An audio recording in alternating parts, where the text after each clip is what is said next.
menjadi pengalaman tersendiri bagi saya selama 17 tahun ditempa menjadi penyelenggara pemilu. Dan saya kira tentu ini bagi anak-anak muda, sobat Cekas ya, saya kira sangat terbuka kesempatan rekan-rekan anak muda Majalengka. Jangan takut terhadap politik, gitu. Jangan takut terhadap politik, jangan alergi. Berpolitik itu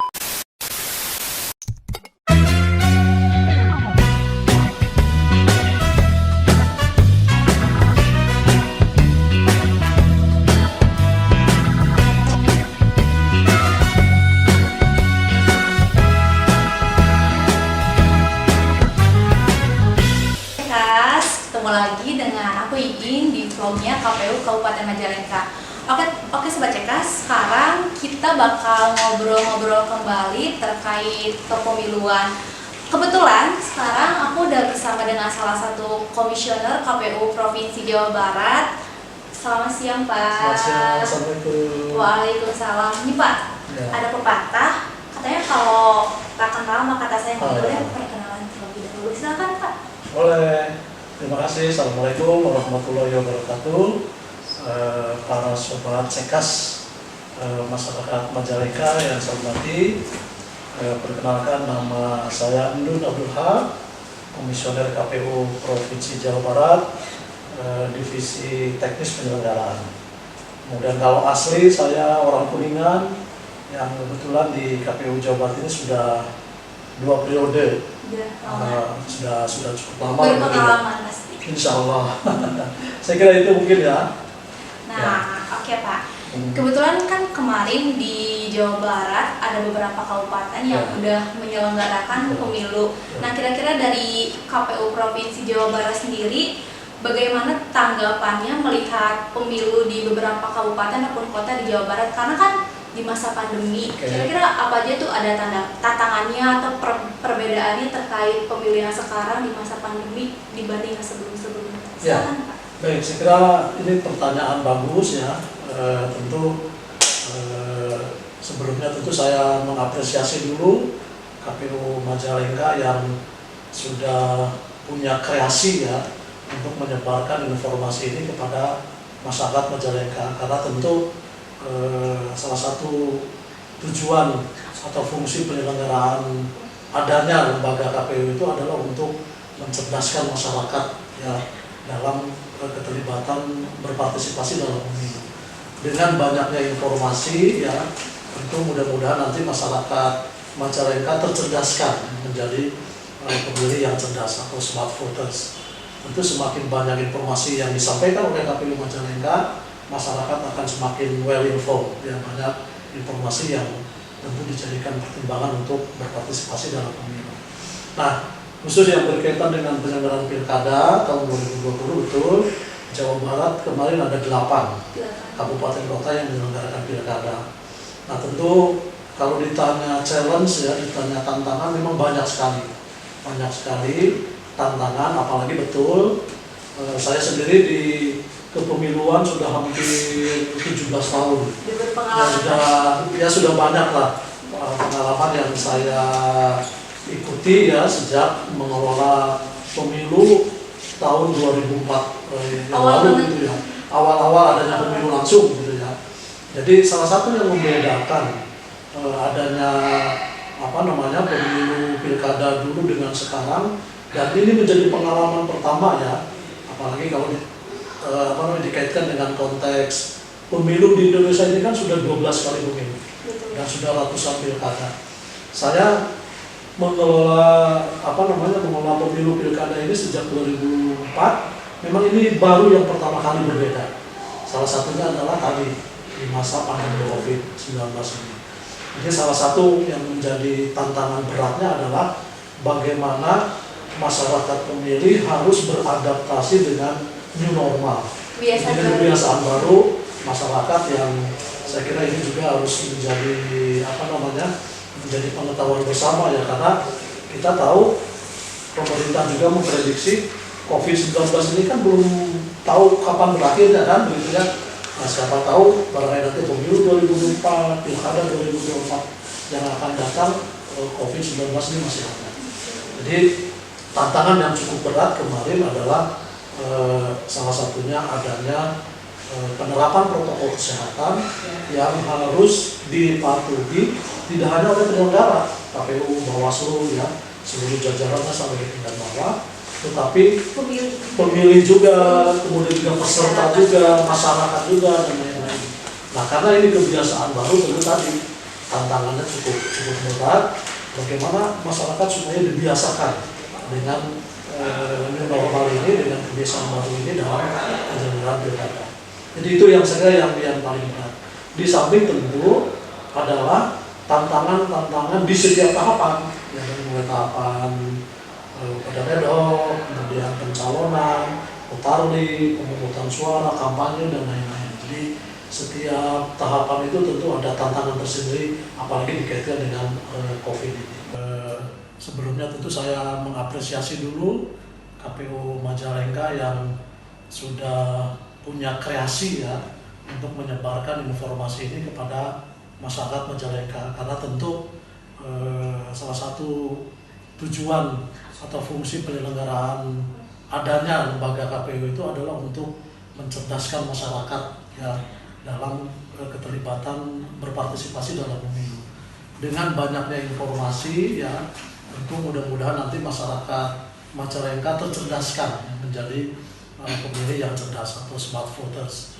Tentu semakin banyak informasi yang disampaikan oleh KPU Majalengka, masyarakat akan semakin well informed ya, banyak informasi yang tentu dijadikan pertimbangan untuk berpartisipasi dalam pemilu. Nah, khusus yang berkaitan dengan penyelenggaraan pilkada tahun 2020, betul Jawa Barat kemarin ada 8 kabupaten kota yang menyelenggarakan pilkada. Nah, tentu kalau ditanya challenge ya, ditanya tantangan, memang banyak sekali tantangan, apalagi betul saya sendiri di kepemiluan sudah hampir 17 tahun. Sudah banyak lah pengalaman yang saya ikuti ya sejak mengelola pemilu tahun 2004 yang lalu gitu ya. Awal-awal adanya pemilu langsung gitu ya. Jadi salah satu yang membedakan adanya pemilu pilkada dulu dengan sekarang, dan ini menjadi pengalaman pertama ya, apalagi kalau dikaitkan dengan konteks pemilu di Indonesia ini kan sudah 12 kali pemilu dan sudah ratusan pilkada. Saya mengelola pemilu pilkada ini sejak 2004. Memang ini baru yang pertama kali berbeda. Salah satunya adalah tadi di masa pandemi COVID-19 ini. Jadi salah satu yang menjadi tantangan beratnya adalah bagaimana masyarakat pemilih harus beradaptasi dengan new normal, dengan kebiasaan baru masyarakat, yang saya kira ini juga harus menjadi pengetahuan bersama ya, karena kita tahu pemerintah juga memprediksi COVID-19 ini kan belum tahu kapan berakhirnya kan, begitu ya. Nah, siapa tahu barangkali nanti pemilu 2024, pilkada 2024 yang akan datang, COVID-19 ini masih ada. Jadi tantangan yang cukup berat kemarin adalah salah satunya adanya penerapan protokol kesehatan yang harus dipatuhi tidak hanya oleh penyelenggara KPU, Bawaslu ya, seluruh jajarannya sampai ke tingkat bawah, tetapi pemilih juga, kemudian juga peserta juga, masyarakat juga dan lain-lain. Nah, karena ini kebiasaan baru, tentu tadi tantangannya cukup berat. Bagaimana masyarakat supaya dibiasakan dengan new normal ini, dengan kebiasaan baru ini dalam penyelenggaraan pilkada. Jadi itu yang saya yang paling berat. Di samping tentu adalah tantangan di setiap tahapan, ya, dari mulai tahapan pada ad hoc, kemudian pencalonan, putarli, pemungutan suara, kampanye dan lain-lain. Jadi setiap tahapan itu tentu ada tantangan tersendiri, apalagi dikaitkan dengan COVID ini. Baik Pak, menarik sekali jawabannya. Ya. Kebetulan tadi Bapak juga udah bilang terkait tahapan pemilu badan ad hoc. Nah, saya penasaran nih, kira-kira terkait badan ad hoc, pemilihan di awal, dari mulai awal sampai akhir, udah berjalan, menurut Bapak udah berjalan sesuai rencana atau masih ada kendala yang masih dihadapi, apalagi sekarang masa pandemi gitu Pak? Betul. Khususnya badan ad hoc dulu ya kita. Jadi memang betul. Jadi kita punya pengalaman kemarin ya, bagaimana melakukan rekrutmen badan ad hoc kita di tingkat kecamatan kan ada PPK, di tingkat desa kelurahan ada PPS, di tingkat TPS itu ada KPPS namanya. Jadi di masa pandemi COVID ini memang ada challenge tersendiri untuk rekrutmen tadi. Ya. Selain tentu yang paling terasa kemarin adalah bagaimana merekrut mereka badan penyelenggara bertugas ya di TPS, di kecamatan, di desa untuk melaksanakan pilkada di tengah masa pandemi. Jadi mereka ada yang tantangan itu ada yang semangat, ada yang sulit kita untuk mencari orangnya begitu ya. Termasuk juga kemarin yang saya rasakan sendiri adalah ketika mereka sudah melakukan seleksi ya, apalagi sekarang seleksinya menggunakan CAT kan, menggunakan computerized, kemudian juga mereka sudah dinyatakan lulus, tetapi karena ada kewajiban semua penyelenggara pemilu itu dirapid pada saat itu untuk diketahui apakah reaktif atau tidak terkait dengan COVID. Ternyata memang banyak juga yang reaktif, gitu. Akhirnya kan proses ganti lagi. Jadi memang betul saya kira tantangan paling berat itu khusus dalam persoalan rekrutmen badan ad hoc adalah soal bagaimana meyakinkan masyarakat untuk bisa berpartisipasi menjadi penyelenggara pemilu, dan ternyata tidak mudah karena memberikan pemahaman, mengajak mereka untuk menjadi penyelenggara pemilu itu memang tidak mudah. Oleh karena itu tentu saya kira KPU Majalengka dengan ada Sobat Cekas melalui penyebaran informasi ini barangkali dipersiapkan ya, tentu bagi masyarakat Majalengka ya. Saya kira kita akan menghadapi pemilu 2024, pilkada 2024 yang sudah barang tentu nanti membutuhkan badan ad hoc di tingkat kecamatan, di tingkat desa. Nah tentu tantangan-tantangan ke depan mudah-mudahan bisa jadi pelajaran ya, soal ada masyarakat yang mau, ada masyarakat yang enggak, masih ragu-ragu gitu, apalagi di masa pandemi dan lain-lain. Tapi saya kira ini menjadi pelajaran yang berharga bagi kabupaten kota yang akan menjalankan pilkada. Itu tantangan di badan ad hoc. Baik Pak, terima kasih. Menarik banget, panjang banget jawabannya, udah langsung to the point. Tapi Pak, nih saya penasaran. Kebetulan kan kemarin ada yang jadi bahan obrolan juga di Twitter, saya baca-baca dari berita terkait orang yang terkena COVID, tapi mereka masih bisa buat memilih. Coba jadi menimbulkan beberapa pertanyaan buat masyarakat. Ini kasihan nih yang jadi petugasnya nih, gimana nih, kok mau ngorbanin petugas hanya demi surat suara? Nah, kira-kira pandangan Bapak seperti apa terkait permasalahan itu? Ya, saya kira betul sekali ya, betul. Pertanyaan ini tadi memang salah satu tadi saya katakan tantangan terberat menyelenggarakan pilkada di masa pandemi itu salah satunya tadi. Bagaimana kita meyakinkan si pemilih untuk bisa datang ke TPS ya, menyalurkan hak pilihnya tanpa pandang bulu bahwa kondisi dia apakah sedang sakit atau sedang di mana. Prinsipnya bahwa KPU harus melayani gitu ya. Nah, termasuk case tadi. Jadi banyak saya kira di 8 kabupaten kota ada masyarakat pemilih yang memang sudah dinyatakan positif dan dia diisolasi di tempat tertentu ya. Ada juga masyarakat pemilih yang dia positif di isolasi mandiri ya. Ada juga yang masyarakat pemilih memang yang betul-betul ditempatkan di tempat rumah sakit khusus COVID begitu ya. Sekali lagi karena KPU wajib melayani ya, tetap KPU harus bagaimana memberikan pelayanan yang sama terhadap para pemilih yang COVID tadi.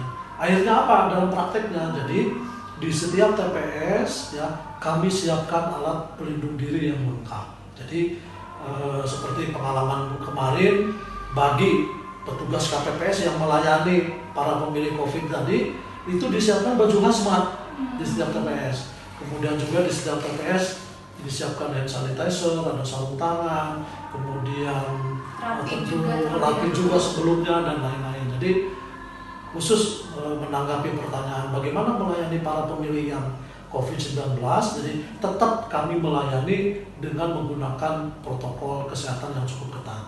Nah tentu itu diawali dengan koordinasi kami KPU dengan satuan tugas atau satgas COVID di tingkat kabupaten kota. Dan alhamdulillah semuanya berjalan lancar, berjalan baik, dan tidak ada klaster pilkada kemarin.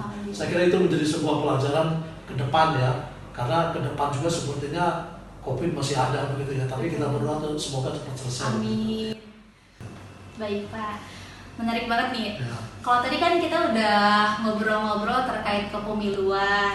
Kalau sekarang saya penasaran, pengen nanya dikit terkait kehidupan pribadi Bapak. Oh gitu ya. saya lihat di CV Bapak bahwasannya udah beberapa periode menjadi komisioner, awal di kabupaten, sekarang di provinsi Jawa Barat. Ini kira-kira ada gak sih Pak perbedaan yang benar-benar mencolok ketika menjadi komisioner di KPU, terus sekarang di provinsi? Oh gitu ya.